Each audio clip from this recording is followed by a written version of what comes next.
बहुत गहरी धारणा ऐसी बनी हुई है कि मनुष्य पर्याय बड़े पुण्य के उदय से मिलती है। देखा जाए तो कहीं कहीं सही है भी, लेकिन कहीं कहीं गलत भी है। मनुष्य पर्याय बहुत पुण्य के उदय से मिलती है, ये बात आधी अधूरी है। कर्म भूमि का मनुष्य बड़े पुण्य के उदय से बनता है, ये बात पूरी है, क्योंकि मनुष्य और भी जगह होते हैं। यह ऐसा नहीं है कि सिर्फ हमारे यहाँ ही मनुष्य है। हमारे यहाँ की जीवन शैली से भी उत्कृष्टतम और भव्यतम जीवन शैली है उनकी। उनके यहाँ स्त्री को लेकर के लड़ाई नहीं होती है। उनके यहाँ परिग्रह के लिए दौड़ नहीं है। उनके यहाँ जब चाहे तब वासना का सुख उपलब्ध है। उनके यहाँ चोरी नहीं होती। हमारे यहाँ तो सांप काटता भी है, वहाँ पर सांप और शेर भी हैं, लेकिन काटते नहीं। वहाँ पर कोई किसी की किसी वस्तु को उठाता धरता नहीं। मनुष्य है, पूरी जिंदगी एक भी पाप करने का एक भी साधन वहाँ पर उपलब्ध नहीं है। हमारे यहाँ तो सब है। वहाँ पे और खूबसूरत जिंदगी है। वहाँ की जिंदगी की खूबसूरती और है। वहाँ पर कोई रिश्ता नहीं है। वहाँ पर कोई माँ नहीं है। वहाँ पर कोई मामा नहीं है। वहाँ कोई ननंद नहीं है। वहाँ कोई सास नहीं है, ससुर नहीं है। वहाँ पर न्यूक्लियर फैमिली है। जैसी आज की जीवन शैली में लोग चाहते हैं, आज की बेटियां और आज के लड़के यही सब जो चाहते हैं वो सब वहाँ पर उपलब्ध है। अच्छा बैंक बैलेंस चाहते हैं। पुण्य के उदय से इतना है कि भोगते भोगते पूरी जिंदगी निकल जाए, लेकिन फिर भी साधन, सुख, सामग्री और भौतिकता नष्ट नहीं होती। ऐसी भी धरती है, ऐसी भी धरती है, और ऐसी धरती पर ऐसे सुंदरतम भोग उपलब्ध हैं मनुष्य के लिए। महाराज, कहाँ है वो धरती? हमने तो कभी देखी नहीं। देखिएगा, आगम की नजरों से बहुत कुछ दिखाई देता है। वहां पर युगलिया पैदा होते हैं। भोग भूमि है बंधुओं, वहां पर दोनों एक साथ उत्पन्न होते हैं। वहां पर बहुत सुख मिलता है। कोई चोरी नहीं होती, किसी भी प्रकार का अपहरण नहीं होता, किसी भी प्रकार के भौतिक सुखों की कमी नहीं होती। वासना का सुख वहां पर प्रत्येक समय उपलब्ध है। पाप नाम की कोई चीज वहां पर है ही नहीं। लेकिन उसके बाद भी उधर का मनुष्य धर्म नहीं करता। एक भी पाप नाम की कोई चीज नहीं है। कोई भी प्रकार का टेंशन नहीं है, कुछ भी नहीं। दुकान नहीं खोलनी पड़ती, मकान नहीं बनाना पड़ता, सब उपलब्ध है। सब कुछ जैसा हम चाहते हैं। कोई रिश्तेदारी नहीं निभानी पड़ती। ऐसा नहीं है कि अब सास की सुननी पड़ेगी, ससुर की सुननी पड़ेगी, किसी की नहीं सुननी पड़ेगी। वहां पे ऐसी भी भूमि है इस धरती पर। वहां पर असमय में कुछ घटता नहीं, एक्सीडेंट नहीं होता। बीमा पॉलिसी के लिए भी कुछ देना नहीं पड़ता। वहां पे कुछ नहीं होता है। वहां पर सारी सुख सुविधाएं उपलब्ध हैं। लेकिन उसके बाद भी आदमी वहां पर जाकर के धर्म नहीं करता। वहां पर बैठने के बावजूद वासना के सुख में लिप्त तो रहता है। जहां पर पाप नाम की कोई चीज ही नहीं है, तो वहां पुण्य करता होगा। क्योंकि पाप नाम की चीज नहीं है तो पुण्य भी नहीं करता बंधु। क्योंकि कोई पूछता है, ऐसा किसी ने पूछा गुरुदेव से कि इतनी सुविधाएं उपलब्ध हैं, जब स्त्री है, अपनी परिवार नहीं चलाना, पैसा नहीं कमाना, भोग भोगने के साधन उपलब्ध हैं, सारी चीजें वहां पर हैं, उसके बाद जब पाप नाम की वहां पर चीज ही नहीं है, उसके बाद जीव वहां पर जाकर के मनुष्य पर्याय को प्राप्त करके धर्म क्यों नहीं करता? क्यों वहां पर जाकर के अपनी मुक्ति के कोई और रास्ते क्यों नहीं खोजता? एकमात्र उत्तर सामने आता है, पदार्थ से परे जाकर के कुछ और देखने की सोच वहां पर है ही नहीं। वहां पर सिर्फ पदार्थ पदार्थ पदार्थ, सिर्फ पदार्थ दिखाई देते हैं बंधु। हम भी इस कर्म भूमि के बहुत सारे अंतर मन में इस तरीके का जीवन जीने का भाव आता है।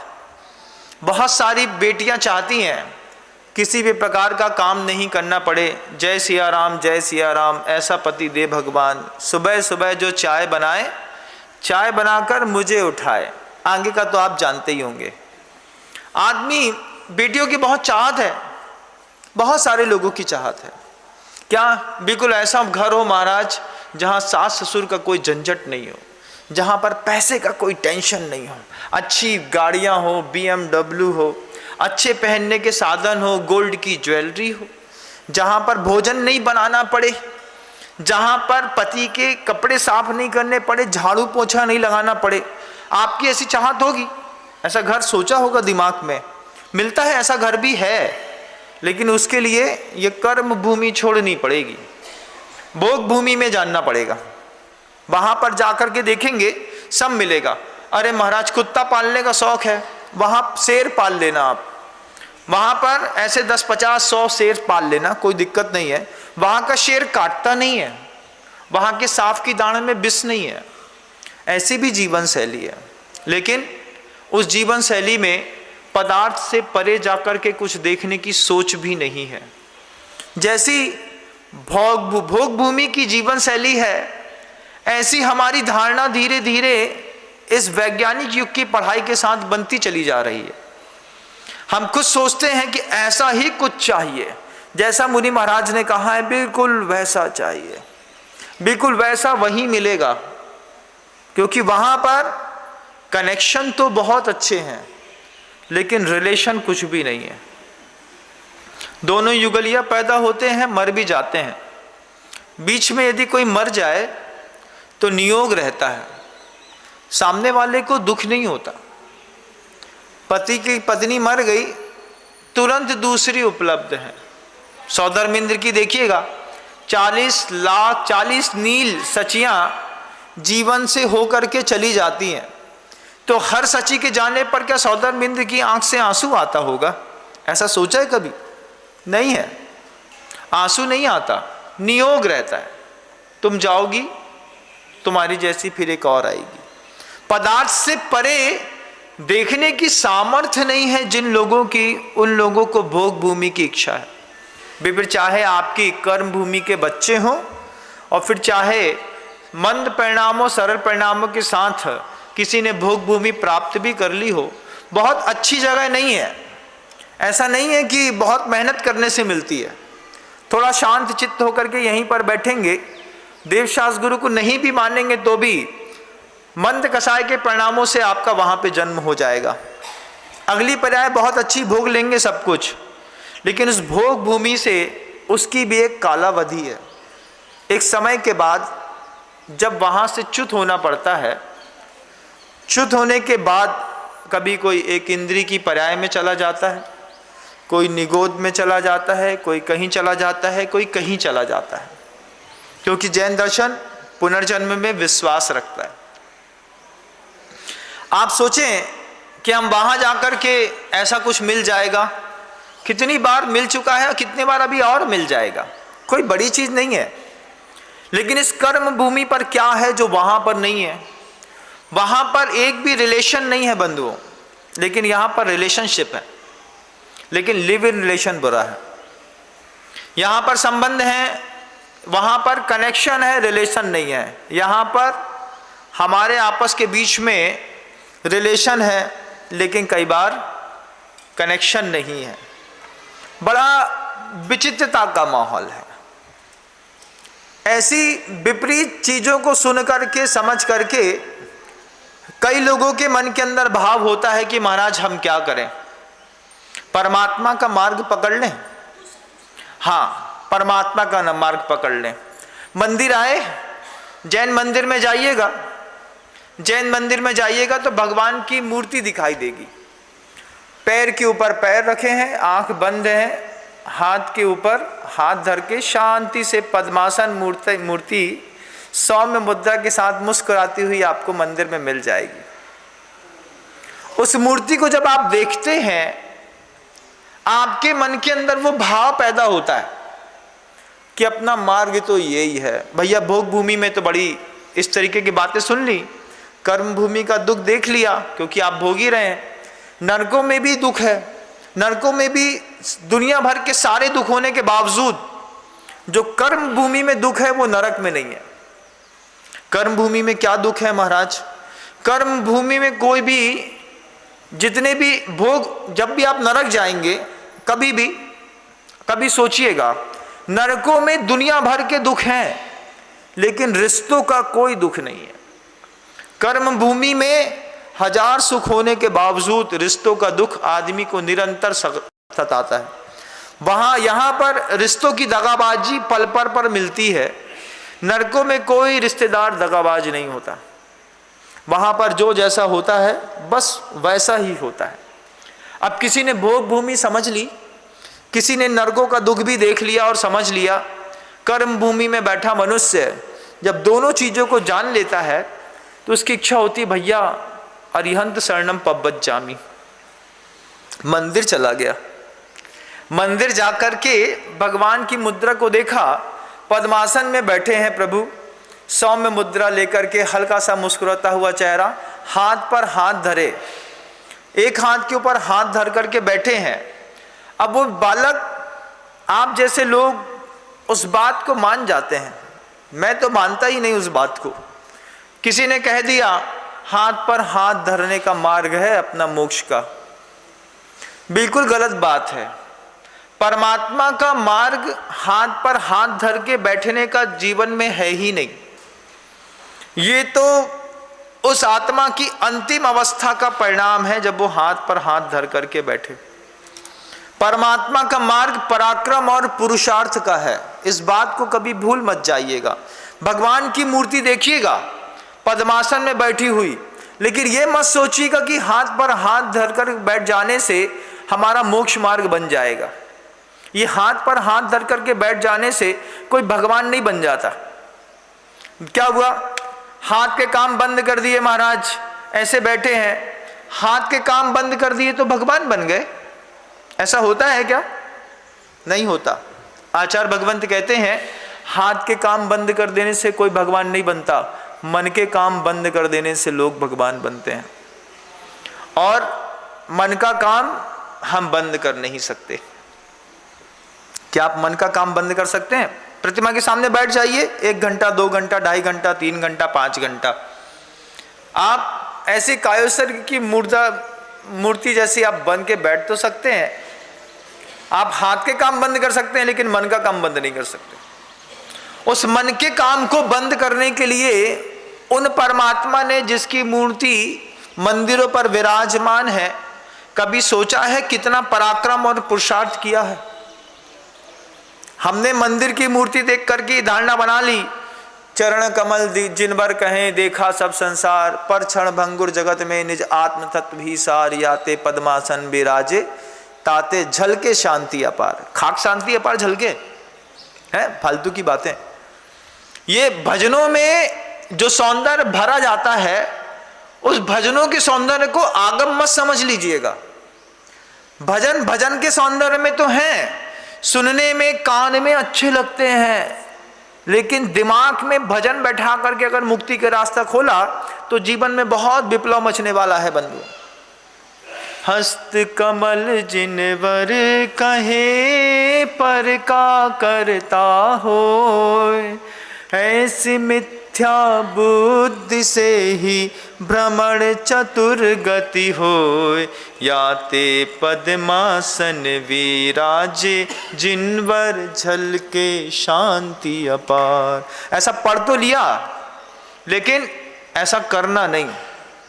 हाथ पर हाथ धर करके बैठ जाओगे तो जीवन में कुछ नहीं मिलने वाला, ना भगवान मिलने वाले हैं, ना स्वर्ग, ना वो भोग भूमि, नीचे जरूर चले जाओगे। अरे महाराज आप तो बिल्कुल अलग बात बता रहे हैं। बिल्कुल सही बात बता रहा हूं। भजन आगम नहीं होते। भजनों में जो भक्ति की भावना रखी जाती है, भजनों में जो सौंदर्य शब्दों का रखा जाता है, वो कवि की मात्र कल्पना और शब्द की खूबसूरती होती है बंधुओं। उसको सुन करके अगर तुमने सोचा कि हम भगवान की मूर्ति के सामने वैसी मूर्ति बन के बैठ जाएंगे तो हमको भी भगवान की जैसी शक्ति मिल जाएगी, गलत फहमी में मत रहिएगा। भगवान बनने से पहले हमारे जैन शासन में सर्वाधिक गुण गाए जाते हैं तो गौतम स्वामी के, इंद्रभूति गौतम के। कभी सोचिएगा उनके पास कैसी कैसी रिद्धियां हैं।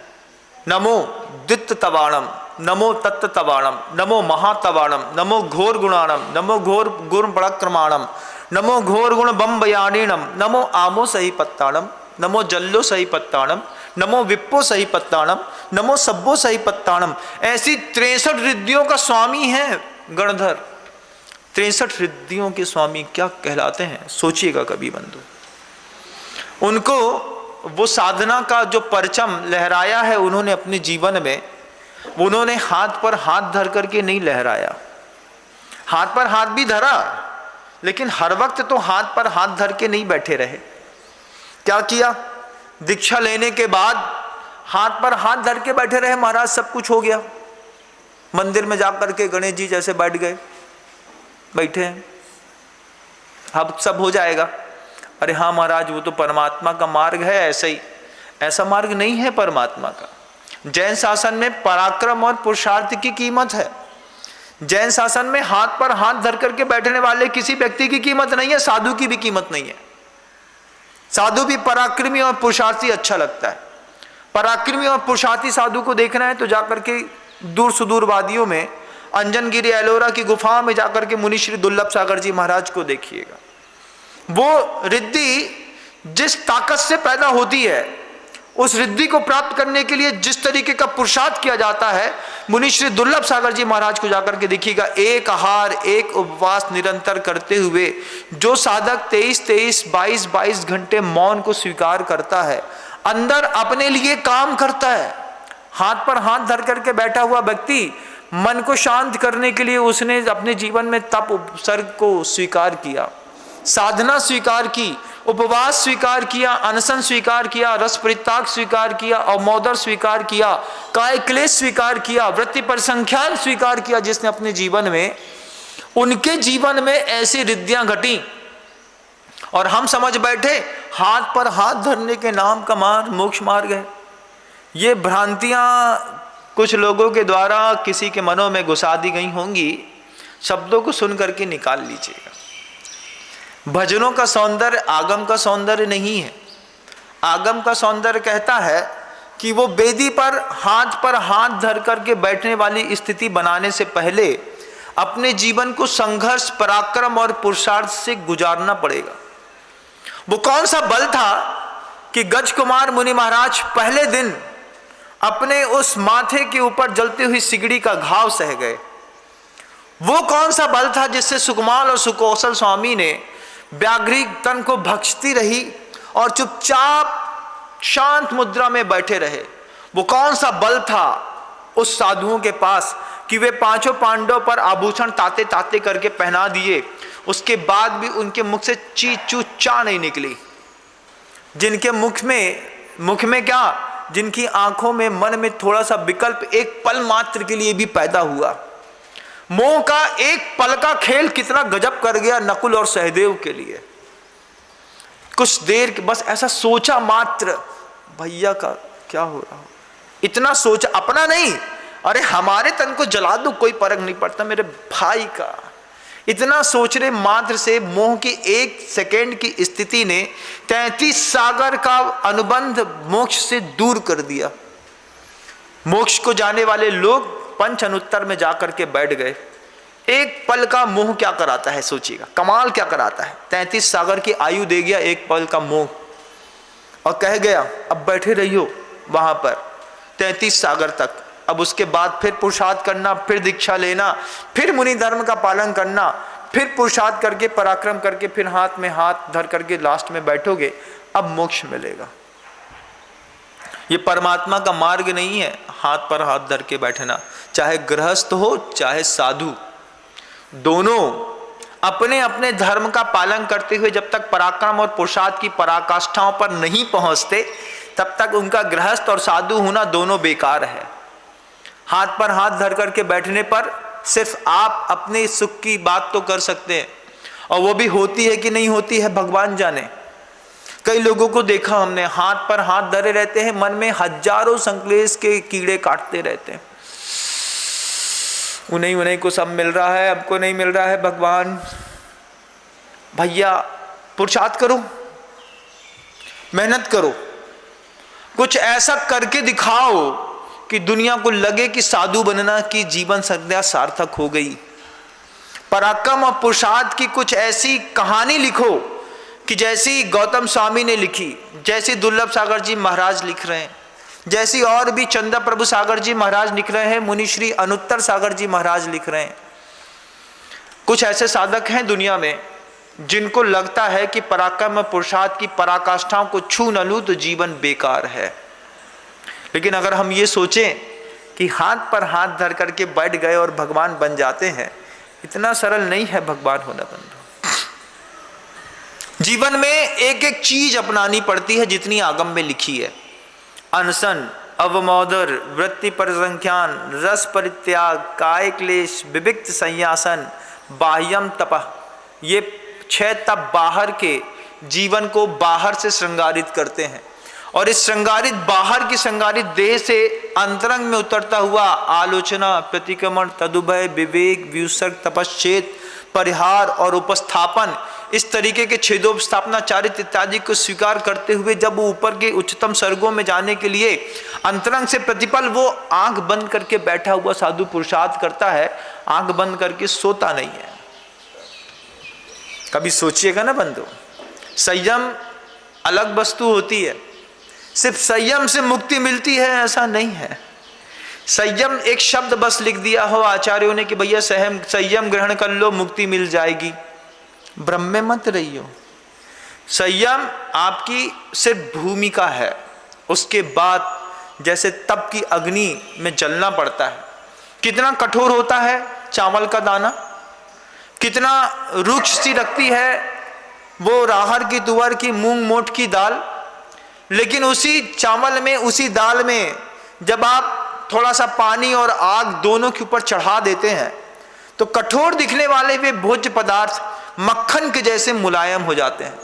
जिंदगी भी है ऐसी हमारी और आपकी, इनको तप की आग में चढ़ाने के बाद ये जिंदगी मक्खन के जैसी मुलायम हो जाती है बंधुओं। सिर्फ संयम संयम संयम शब्द मुख से कहने मात्र से कोई संयमी बनता नहीं।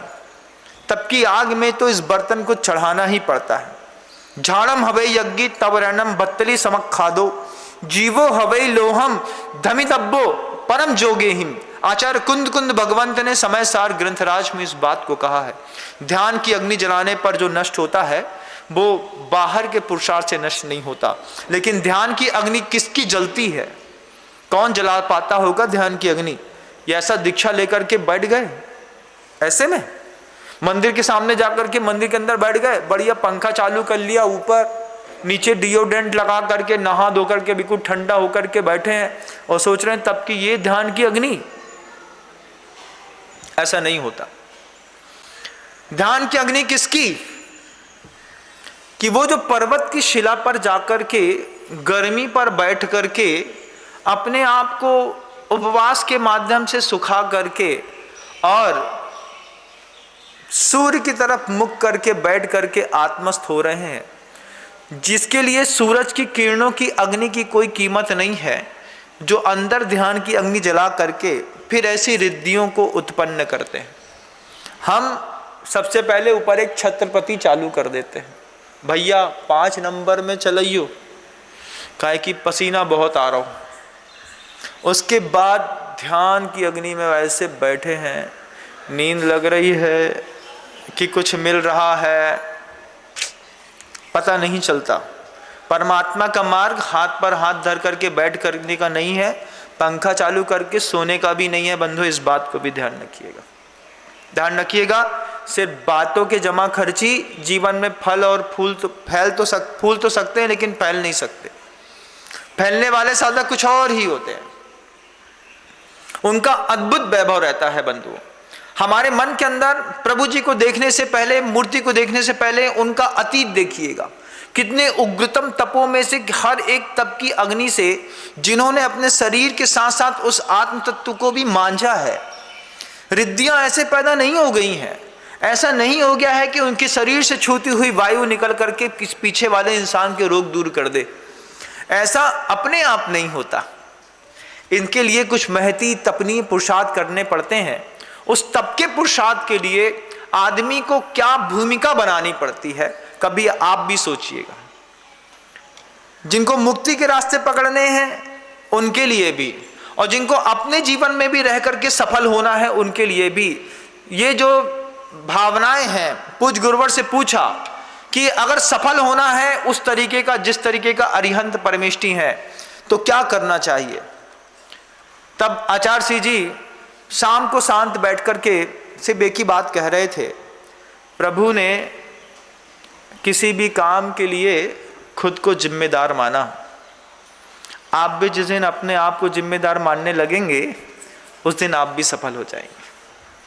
हम क्या करते हैं अपने लौकिक जीवन में, अभी देखिएगा, हम मार्क्स में थोड़ा सा कम मार्क्स आ गया, हम एक्सक्यूज देते हैं। क्या एक्सक्यूज देते हैं? महाराज कोरोना के बाद से बहुत गड़बड़ हो गई, शरीर काम नहीं करता, दिमाग काम नहीं करता, ऐसा होता है वैसा होता है, फिर बुखार आ गया था, फिर पापा की तबीयत खराब हो गई थी, दुकान में काम था। ये एक्सक्यूज देने वाले लोग जो ये कहते हैं कि हम इस कारण सफल नहीं हो पाए, गुरुदेव कहते हैं परमात्मा ने कभी किसी को जिम्मेदार नहीं कहा। उसने कहा जो भी हुआ सिर्फ हमारे कारण हुआ। कभी आप अपने जीवन को जब डेवलपमेंट की एक्सट्रीम ऊंचाइयों तक लेकर के जाना हो तो कभी इस रूल्स को अपना के देखिएगा, दूसरे के ऊपर जिम्मेदारी थोपने का काम आज से हम बंद कर देते हैं। एक्सक्यूज देना बंद करिए। आप लेट हो गए ये मत बोलिए, बहानेबाजी मत बनाइए कि अरे महाराज जी क्या बताएं, आ रहे थे रास्ते में टायर पंचर हो गया। टायर पंचर हो गया, लेकिन अगर आपने सोच लिया कि हमें उस समय पर वहां तक पहुंचना है तो आपको दुनिया का कोई व्यक्ति पहुंचा देता। लेकिन आप खुद अपने आप से जब झूठ बोलते हैं तब जिंदगी बस ऐसी जैसी आप उथल हापाधापी में जी रहे हैं, ऐसी जीते जीते पूरी जिंदगी निकल जाती है। आपके लिए गुरुदेव कहते हैं सेल्फ डिसिप्लिन भी कोई चीज होती है। सेल्फ डिसिप्लिन, स्व अनुशासन क्या है कि आप सोचिएगा, मैं आपको कुछ बताऊं, शिविर लगा करके आपसे बोलूं कि सुबह 5 बजे योगा करना है, उसके बाद स्नान ध्यान करना है, फिर अशांति धारा करना है, अभिषेक करना है, पूजन करना है, फिर स्वाध्याय करना है, फिर एक आसन करना है, फिर उपवास करना है, फिर अनशन करना है, रस परित्याग करना है, शाम को ध्यान करना है, माला फेरनी है। हम आपको जितना भी गाइडेड कर दें आप बिल्कुल वैसे ही रहेंगे जैसे किसी गाय को कोई बरेदी चरा रहा है। गाय को बरेदी चराने वाला बस है, भैया आप जितना चराओगे हम उतना चल लेंगे। फिर गाय, बकरी क्या है, कैसी है, बकरी को कितना भी पेट भर के खिला दो, पत्ती सामने धरो तो तुरंत मुंह मारती है, एक लंबी सी जीभ निकलती है, चट्ट से पत्ती अंदर करती है। आप अपनी स्थिति को खुद सुधारिएगा। कैसे सुधारना है मुझे महाराज? पर्वराज परीक्षण के 10 दिन आपके जीवन में सौंदर्य विकसित करने के लिए आ रहे हैं। अपने आप को शाबक समझो ही मत, समझो कि हम दिगंबर मुनि महाराज हैं, और दिगंबर मुनि महाराजों के वो 12 प्रकार के तपों को अपने जीवन को संगारित कर लो, करके देखो कि वो साधु अनशन करते हैं, मुझे भी अनशन करना है। वो उन्नतर करते हैं, मुझे भी कम खाना है। वो मांग के नहीं खाते, मुझे भी मांग करके नहीं खाना है। उनको कोई कुछ भी दे, उनके चेहरे पर प्रतिक्रियाएं नहीं होती, मुझे भी प्रतिक्रिया नहीं करनी है। विकसित करो अपने आप के अंदर की शक्ति को सिर्फ 10 दिनों में, लेकिन भूमिका आज से बनाइए। क्या? सेल्फ डिसिप्लिन, स्व अनुशासन की शक्ति क्या मायने रखती है? अगर आपको बताऊं कि ओलंपिक के खेलों में, जब कभी भी ओलंपिक के खेल 5 सालों में शुरू होते हैं, तब आप देखिएगा कि एक गोल्ड मेडल जीतने के लिए आदमी को कितनी मेहनत करनी पड़ती है कि नहीं। भारत कांस्य पदक लेकर के आ गया, रजत पदक लेकर के आ गया। अरे जैगबार BMW से लेकर के मुख्यमंत्री ने उसको जो है एक फैक्ट्री गिफ्ट कर दी, किसी ने जमीन दे दी, किसी ने कुछ कर दिया। एक कांस्य पदक लेकर के आए और कांस्य पदक के लाने वाले लोगों को इतना ज्यादा बहुमान मिल रहा। एक सिल्वर मेडल लेकर के आ गए, मुक्केबाजी में चाहे किसी भी चीज में, जितने खेल होते हैं सब में पार्टिसिपेट करते हैं आप, ऐसा नहीं कि एक आध खेल में करते हैं, लेकिन जिसमें सक्सेस हो जाते हैं मात्र उसमें आपको दुनिया को दिखाया जाता है, उसमें भी बड़ी काला रुचि करी जाती है। हमारे हरियाणा का, हमारे पंजाब का, हमारे मध्य प्रदेश का व्यक्ति ओलंपिक के खेल में एक कांस्य पदक लेकर के आ गया। कांस्य पदक क्या है, कोई बहुत बड़ी चीज है नहीं है, लेकिन ओलंपिक के खेल में जब कंपटीशन होता हो तब बड़ी चीज दिखाई देती है, छोटा सा कांस्य पदक भी। लेकिन सेल्फ डिसिप्लिन की वो कहानी माइकल फेल्प्स से सीखिएगा। 2002 में जिसने संकल्प किया इस बात का कि मुझे 2008 के होने वाले ओलंपिक में गोल्ड मेडल लेकर के आना है, कभी आप यूट्यूब पे भी गूगल में सर्च करेंगे तो मिल जाएगा। माइकल फेल्प्स ने 2002 में संकल्प किया और उसका कोई कोच नहीं था, वो खुद का कोच खुद बना, खुद का कोच खुद बन करके उसने 2002 से लेकर के 2008 तक प्रैक्टिस करी। जहां आपको एक कोच चाहिए, सुविधाएं चाहिए, संसाधन चाहिए, दुनिया भर की चीजें चाहिए, वही माइकल फेल्प्स ने एक अपने सेल्फ डिसिप्लिन के चक्कर पे पढ़ करके खुद नियम बनाता, खुद नियम को पालन करके आगे बढ़ जाता, फिर आगे बढ़ जाता, फिर आगे बढ़ जाता। रोज उसने अपने लिए खुद रेखाएं खींची और रोज अपनी रेखाओं को खुद उसने जीता। परिणाम क्या निकला है आप गूगल से पूछिएगा। एक साथ 8 गोल्ड मेडल लेकर के एक बार में वो विजेता खड़ा हो गया। 8 गोल्ड मेडल ओलंपिक में एक ही आदमी ने, बिना कोच के, बिना संसाधनों के। कैसे जीता? सेल्फ डिसिप्लिन बहुत बड़ी चीज होती है। जितने भी दुनिया में सेल्फ मुनि महाराज होते हैं, इनके अंदर भी सेल्फ डिसिप्लिन हमेशा ग्रोथ करता रहता है।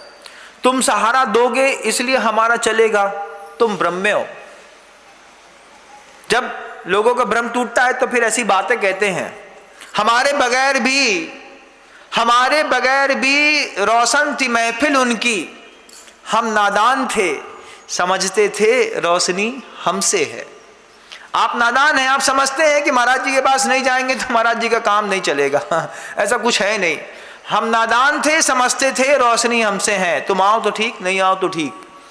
लेकिन जिनकी लाइफ स्टाइल में सेल्फ डिसिप्लिन होता है, वो ये एक्सक्यूज नहीं देते कि तुम नहीं आए तो मेरा काम बिगड़ गया, मेरे पास पेन नहीं थी, लाइट नहीं थी, एसी नहीं था, बुक्स नहीं थी, कुछ नहीं था। लाने वाले तो अपने आप को खुद का कोच बना करके 8 गोल्ड मेडल माइकल फेल्प्स ने एक बार में लेकर के आ गया। कभी आप सोच सकते हैं, कभी आपकी इतनी इच्छा शक्ति है, सोच सकते हैं कभी कि इतनी साधना जैसी एक दिगंबर साधु करते हैं और खुद के अपनी साधना से खुद को चमित करके बहुत सारी रिद्धियों के स्वामी बन जाते हैं। ठीक ऐसे ही माइकल फेल्प्स ने भी किया। वो लौकिक था, इधर पारलौकिक जीवन शैली है। इधर वो जो 10 लक्षण धर्म आपके जीवन में 19 तारीख से आने वाले हैं, उसके लिए आप अपनी आउटलाइन खुद खींचिए। अभी ठंडा दिमाग है ना, खा पी करके आउटलाइन खींचिए। पहले दिन पंचमी को मैं उपवास करूंगा, लाइन खींचो अपने लिए खुद, फिर उसको इंप्लीमेंट भी करो। आज मेरा निर्जल उपवास है। फिर निर्जल उपवास होने के बाद अंतर मन में होने वाली पीड़ा और कलह को भी देखो। उस पीड़ा और कलह को देखोगे तब तुमको पता चलेगा कि एक उपवास करने पर शरीर में किस किस तरीके की प्रतिक्रियाएं हो रही हैं। फिर उन साधु की कीमत पता चलेगी जो साधु निरंतर एक आहार एक उपवास करते ही रहते हैं बंधुओं। हमारे यहाँ खुद बंदा जी सहकारी क्षेत्र पे पूज्य मुनि श्री निर्मल सागर जी महाराज, जून के महीने से उन्होंने निरंतर एक आहार एक उपवास शुरू किया है। बीच में अंतराय हो गए, बीच में थोड़ी सी शारीरिक प्रतिकूलताएं हो गई। कहा भी मैंने कि 2-4 दिन आहार कर लो, बोले महाराज धारा एक बार चल पड़ी है सो चुपचाप चलने दीजिए। ऐसे ही दुर्लभ सागर जी महाराज, ऐसे ही निर्मल सागर जी महाराज, मुनि श्री चंद्र प्रभु सागर जी महाराज कैसे साधक हैं। इनकी कीमत तो तब पता चलेगी जब हम जीवन में एक दिन उपवास करके निर्जल देखेंगे, तब पता चलेगा अपने आप को सेल्फ डिसिप्लिन में रखना कितना कठिन होता है। माइकल फेल्प्स से पूछिएगा, उससे पूछे कभी जाकर के कि तैराकी में 8 गोल्ड मेडल तुम बिना कोच के कैसे ले आए। वो एक ही चीज बोलता है, जिसके जीवन में स्व अनुशासन है उसको जीवन में किसी की भी जरूरत नहीं है। और जिनके जीवन में स्व अनुशासन नहीं है, उनको कितनी भी सुविधाएं दे दो, लग्जीरियस बेहतरीन एक लाइब्रेरी दे दो, एसी दे दो, गाड़ी दे दो, बैंक बैलेंस दे दो, अच्छा कोच दे दो, लेकिन जिसको सेल्फ डिसिप्लिन में जिसकी जिंदगी है ही नहीं, उसको सब कुछ सुविधा देने के बाद भी वो रिजल्ट 0 देता है। आपके बच्चे पढ़ते हैं ना बाहर, वो बोलते हैं मम्मी 40,000 रुपये फीस भरना है, हम किराने की दुकान से कमा कमा करके उनको फीस भर देते हैं ना। बच्चे रिजल्ट क्या देते हैं आउटपुट पे? 25%, 28%, 32%, 45%, 55%। टॉपर्स क्या करते हैं? 99.91%। उनसे तुम्हारा बच्चा कहाँ लग रहा है? 45% वाला कहीं नहीं लग रहा महाराज। क्या कोच गड़बड़ है? नहीं। क्या कोच के बाद कोई इंस्टीट्यूट अलग अलग है? एक ही इंस्टीट्यूट से निकला बच्चा है, एक ही मास्टर पढ़ाता है, एक ही माहौल में पढ़ाता है। लेकिन सेल्फ डिसिप्लिन वाले जो बच्चे होते हैं, वो एक बार में अपना पूरा का पूरा जबरदस्त आउटपुट देते हैं। आप अपनी जिंदगी में अपने कर्तव्य को कितना आउटपुट देते हैं? बिजनेस करते हैं और फिर आकर के जब ये बोलते हैं कि महाराज बिजनेस सक्सेस नहीं है। बिजनेस सक्सेस नहीं है कि आपने जो अपनी धारणाएं बनाई हैं वो धारणाएं सक्सेस नहीं है। सेल्फ डिसिप्लिन में रहिए। कभी दुकान 8 बजे खुलती है, कभी 9 बजे, कभी 10 बजे, कभी 11 बजे, जब मर्जी होती है खोलते हैं, जब मर्जी होती है बंद कर देते हैं। डिसिप्लिन 9 बजे खुलेगी, रात को 9 बजे बंद होगी, 12 घंटे की ड्यूटी है। देखिए कैसे सक्सेस नहीं होते। अरे महाराज जी क्या बताएं, घर के बहुत सारे काम रहते हैं। भैया तो काम तो जिंदगी में सबके घर में लगा हुआ है, ऐसा नहीं किसी बाप के घर में ही लगा हुआ है। लेकिन जिनके घरों में सेल्फ डिसिप्लिन वाली भावना रहती है वो हमेशा सक्सेस है। पहली चीज क्या रही बताई थी मैंने ऊपर उठने का? अपनी जिम्मेदारी खुद लीजिए। दूसरी चीज है हमेशा स्व अनुशासन में रहिए। सुबह सो करके उठ करके पहले अपने लिए पेपर वर्क करिए, खुद के लिए लिखिए अभी मुझे मंदिर जाना है, आज मुझे उपवास करना है, एकासन करना है, टारगेट अचीव करना है, 5 लेसन पढ़ने हैं, मुझे कोर्स कंप्लीट करना है। और जब तक कंप्लीट ना हो जाए तब तक खुद को कसम दीजिए, खबरदार अगर तुमने कॉफ़ी का कप भी उठाया, खबरदार तुमने अगर चिप्स उठाए, खबरदार तुमने अगर खाना खाया, तो पहले ये 5 लेसन कंप्लीट होंगे, पूरे के नोट्स बनेंगे, उसके बाद आप उठेंगे। आप देखिए कभी कोई बच्चा फेल हो नहीं सकता। लेकिन जितने भी बड़े पढ़े लिखे समझदार लोग होते हैं वो इस बात को बताते, जानते तो हैं लेकिन बताते नहीं हैं। बताते क्यों नहीं है? क्योंकि अगर तुम आपने पूरी जिंदगी में, हर बच्चे ने, चाहे छोटा हो या बड़ा, चाहे बड़ा आदमी हो चाहे बहुत बड़ा आदमी हो, अगर उसने सेल्फ डिसिप्लिन सीख लिया तो ये एक बार के पढ़ाने पर कलेक्टर बन जाएंगे, एक बार के पढ़ाने पर बच्चा IAS ऑफिसर बन जाएगा, एक बार के पढ़ाने पर IIT निकाल लोगे सेल्फ डिसिप्लिन के चक्कर पे। लेकिन सेल्फ डिसिप्लिन है ही नहीं। हमको बरगलाने वाले इतने संसाधन हमारे पास उपलब्ध हैं। हमारी हॉस्टल के नीचे कैफ़े बना हुआ है, बगल में एक टिफिन सेंटर है, सामने एक जूस सेंटर है, सामने एक पार्लर बना हुआ है, वो गुटखे की दुकान लगी हुई है, उसके सामने एक चॉकलेट सेंटर है, वहाँ आइसक्रीम पार्लर रखा हुआ है। अब तुम्हारे को भटकाव देने वाले कितने जिगजैग तुम्हारी लाइफ पे हैं, आप खुद देखिए। फिर अपने आप से पूछिए, क्या महाराज रास्ता सही गाइड नहीं कर रहे? सही बोल रहा हूं ना बात को? अगर खुद के बनाए गए अटल नियमों में खुद चले होते तो कभी एक भी दिन जीवन में ना व्यापारी को, ना विद्यार्थी को, ना साधु को कभी भी पलट करके नहीं देखना पड़ता। तुम्हारी जिंदगी में जितना भी अपमान होता है, जितना भी अवसाद है, जितना भी घाटा है, वो तुम्हारे स्व अनुशासन के नहीं रहने के कारण हो रहा है। चाहे वो साधु भगवंतों का जीवन हो और चाहे वो किसी गृहस्थ का हो, किसी विद्यार्थी का हो, किसी माँ बहन का हो। अगर सेल्फ डिसिप्लिन में गाड़ी चली गई होती तो कभी भी किसी भी थाने में एक भी रिपोर्ट नहीं लिखी गई होती।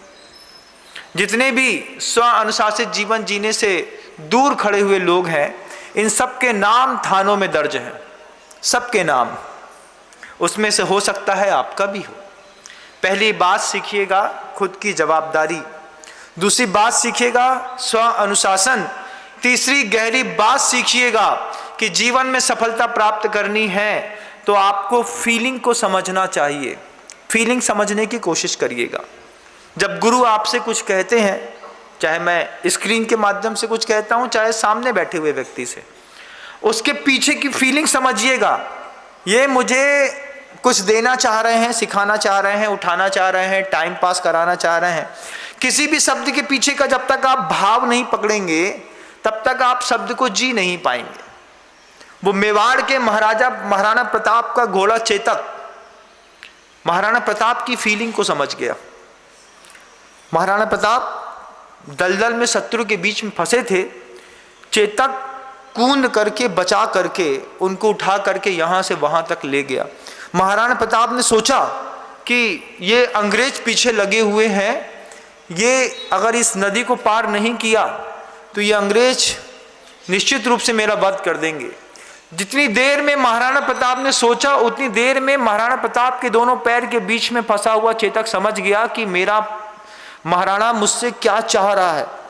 जब तक महाराणा प्रताप सोचते, उसकी बलगा खींचते, उसके पहले चेतक ने पूरी की पूरी नदी पार कर दी। बंधु, कभी उस नदी को जाकर के देखिएगा, इतनी गहरी और बड़ी है। सोचिएगा एक तट से दूसरे तट तक पहली बार में चेतक कैसे कूदा होगा, कैसे अपने मालिक की फीलिंग को समझ गया। आप अपने मालिक की, अपने गुरु की, अपने पिता की, अपने टीचर्स की, अपने पेरेंट्स की फीलिंग्स को क्यों नहीं समझते हैं? आपका पिता आपको डांटता है घर के अंदर रह करके, आप उसकी डांट और शब्दों में जाते हैं, उसकी फीलिंग्स को भी समझने की कोशिश करिएगा। गुरु जब हमको डांटते हैं तो उसकी फीलिंग समझने की कोशिश करें। उनके डांटने का मतलब ये नहीं है कि हमारे पिता हमको सबके सामने अपमानित कर रहे हैं। हमारे पिता हमको और ऊपर उठने के लिए प्रेरणा दे रहे हैं। तरीका चाहे कभी अच्छा भी हो सकता है, कभी बुरा भी हो सकता है। कभी समझदार बच्चे को गधा कहा जाता है और गधे बच्चे को राजा बेटा। ये तो समझ समझ की बात है। छोटे से बच्चे को क्या बोलते हैं आप? अरे मेरा राजा बेटा। और बड़े बच्चे को क्या बोलते हैं? तुम कितने गधे हो, इतना बड़ा धंधा संभाल रहे हो, उसके बाद भी समझ में नहीं आता। तो कई बार ऐसा होता है। लेकिन अगर आप फीलिंग्स को नहीं समझते हैं, घर के अंदर टीचर्स की फीलिंग्स को नहीं समझते हैं, अरिहंत की फीलिंग्स को नहीं समझते हैं, सिद्ध की नहीं समझते हैं, उपाध्याय की, आचार्य की, साधु की, कि उनके पीछे का गुरु का उतना उद्देश्य क्या है, आप क्या चाहते हैं मुझसे। मैं तुम्हें अपने जैसा बनाना चाहता हूं, लेकिन तुम अपने जैसा ही बने रहना चाहते हो। मेरे उपदेश, मेरे शब्द, मेरा प्रवचन मंत्र है, अगर ध्यान से सुनो तो। और अगर तुम उसे लोरी बनाना चाहते हो तो बात ही अलग है। किसी ने कहा कि भैया सुनते हैं अच्छी नींद आ जाती है। प्रवचन मंत्र था, वो लोरी नहीं थी। तुमने प्रवचनों को, देशना को, उपदेश को लोरी बना लिया। लेकिन जितने भी सफल लोग होते हैं, किसी भी देशना को लोरी नहीं बनाते। रात को 10 बजे के बाद लेट करके जिसने कॉर्ड में कान फंसा करके मेरा प्रवचन सुना, उसने प्रवचन को मंत्र ना समझ करके लोरी बना ली। अब लोरी चलेगी, कब नींद लग जाएगी पता नहीं चलेगा। गलती आपकी गलती है। दिन के उजाले में खा पी करके बुद्धिपूर्वक धैर्य के साथ 1 घंटा दे करके प्रवचन सुना होता। पहली बार में लाइफ चेंजेस प्रोग्रामिंग चल रही है, पहली बार में। लेकिन आपको समझ में आए तो, अगर अंतरंग की परिणति सुधारनी है तो ध्यान रखिएगा, चाहे परिणति अंतरंग की सुधारनी हो या बाहर की, परमात्मा बनने का मार्ग हाथ पर हाथ धर करके बैठने का बिल्कुल भी नहीं है। पुरुषार्थ और पराक्रम का मार्ग है। जब तक साधु सिद्ध ना बन जाए, उसको अपने पुरुषार्थ और पराक्रम से पीछा वो छोड़ दिया, साधु किसी काम का नहीं। जो लोग ये बोलते हैं कि ज्ञान ध्यान तपह रखता तपस्वी सा प्रशस्यते, ज्ञान ध्यान के साथ जो है तपह रखता भी कहा है, ध्यान रखियो। तीसरी और चीज है, वो तपह शब्द जी है, वो पराक्रम और पुरुषार्थ के लिए आपको बार बार प्रेरणा दे रहा है कि पहले पराक्रम करिए, पुरुषार्थ करिए, फिर प्रार्थना करिए, फिर ध्यान में बैठिए आराम से। दुनिया में हर चीज का समाधान मिलता है। लेकिन हम सोचे रहे कि बस माला ही फेरते रहेंगे तो कुछ होने वाला नहीं, पुरुषार्थ ही करते रहेंगे तो भी कुछ होने वाला नहीं। हर चीज का मेलजोल जीवन में आवश्यक होता है। परवराज परिषण आपके जीवन का सौंदर्य बनकर के सामने पुनः एक बार खड़े हैं।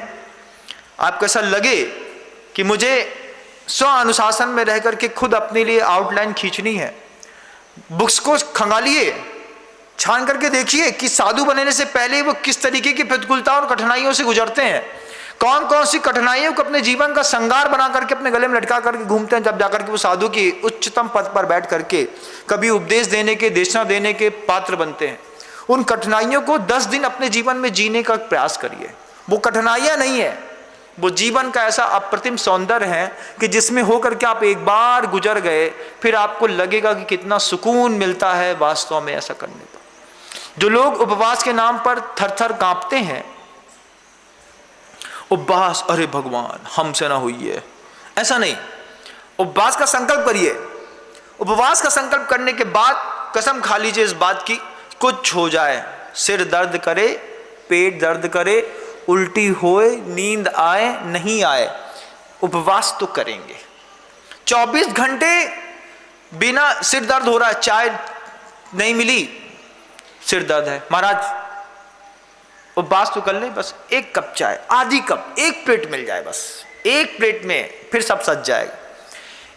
प्रयोग करके देखिए बंधुओं, कैसे प्रयोग किए जाते हैं कि प्रयोग में आपको अनुभूत होगा कि जिस दिन आपने एक दिन उपवास का संकल्प कर लिया, उपवास के संकल्प के साथ, भले बेचैनी के साथ, भले प्रतिकूलताओं के बीच में आपका पूरा दिन निकल गया, महाराज किसी चीज में मन नहीं लग रहा है, सिर दर्द दे रहा है, भूख भूख, रोटी रोटी, दाल चावल सब दिखाई दे रहा है, दिखने दीजिए। पूरा दिन पूरी रात निकालिए, सुबह जाइए, पूजन अभिषेक शांति धारा इत्यादि करने के बाद जब आप पारणा कर लेंगे, पारणा करके जब आप पेट में पूरा भोजन द्रव्य भर लेंगे, तब भी आपको उपवास की संतुष्टि नहीं मिलेगी। उपवास की संतुष्टि कब मिलेगी कि जब आप पारणा करके पूरा पेट भर लेंगे, पेट भरने के बाद पिछले उपवास के कारण जो आपके पेट में पित्त स्थापित हो गया था, उस पित्त की गर्मी के कारण, जिसके कारण आपको नींद नहीं आ रही थी, बेचैनी हो रही थी, सिर दर्द हो रहा था, जब वह पित्त आहार होने के बाद दोपहर में आपके पेट से निष्कासित होकर के बाहर निकल जाएगा, उस वक्त आप अपने शरीर की जो फीलिंग्स और हल्केपन को महसूस करेंगे, तब आपको लगेगा उपवास जीवन का सबसे बड़ा सौंदर्य है। हम अभ्यास नहीं करते हैं, इसलिए चीजें भारी लगती हैं।